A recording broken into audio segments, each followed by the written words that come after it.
One powerful way to use covert hypnosis is as a delivery mechanism. It's often thought that hypnosis requires a lot of advanced language patterns, a lot of memorization, and a lot of ability to read micro movements of facial expressions and body language. It can, but only if the idea you are trying to present to your target is complex. This usually happens in therapy situations where the client wants to do something but they can't, like quit drinking or become more assertive or to lose weight. When we humans want to do something but we can't, the reasons are usually very complex. So naturally, the language required to unpack and dismantle those complex beliefs will be equally complex. But for most normal people, getting them to do something is actually pretty easy, so long as the thing you are trying to get them to do is not dangerous, life-threatening, or will cause any kind of emotional or social damage. Much better if you have a strong idea that they will enjoy doing the thing you want them to do. To do this, it is pretty easy. First,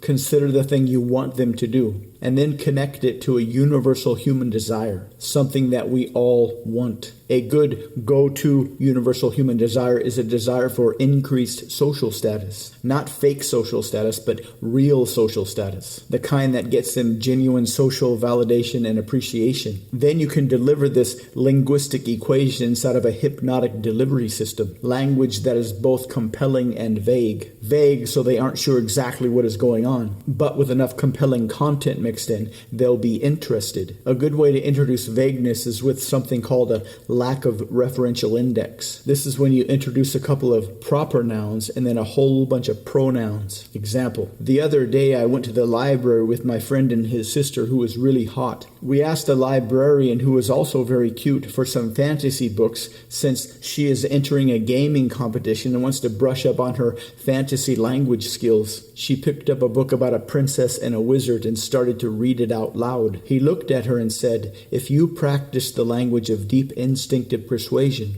you can get anybody to do anything. And once you have the ability to get anybody to do anything, people will admire and respect you for all those reasons that are important to you, which will help you to help them get those things that they so desperately need but are too uncertain to know how to start doing, making you even more of a natural leader, a powerful leader, a respected leader, an admired leader." Go to the link on your screen to find out how.